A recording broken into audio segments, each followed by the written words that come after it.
Sot në amfiteatrin e Universitetit të Tetovës në Spitalin Klinik të Tetovës është mbajtur një mbledhje komemorative kushtuar mjekës Selvie Salihi Emini, e cila ndroi jetë të hënën. Me këtë rast, të afër miq dhe familjar kanë marrë pjesë në këtë mbledhje komemorative, duke kujtuar jetën dhe veprën e mjekës Selvie Emini. Për angazhimin e saj në sferën e shëndetësisë foli mjeku Fisnik Demiri.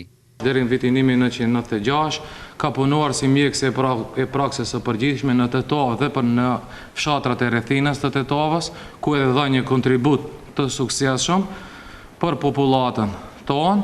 Në vitin 1994 fillon specializimin nga dega e terapisë fizikale dhe rehabilitim, të cilën e kryen me sukses në vitin 1996. Në vitin 1996 punësohet pranë repartit të terapisë fizikale dhe rehabilitim, ku edhe punon gjatë gjithë jetës së saj. Kurse në emër të familjes, fjalë rasti mbajti bashkëshorti i saj, Agron Emini.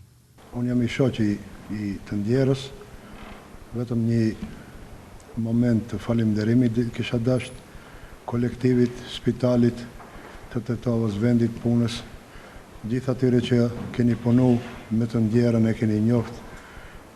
T'ju faleminderoj për këtë mbledhje komemorative, me cilën gjanë na keni nderu si familje, edhe kështu inshallah me të mira edhe e vazhdojmë si familje të ndihmojmë edhe të kontribuojmë sa kemi mundësi të ri tonë që vinë në të ardhmen e kështu me radhë.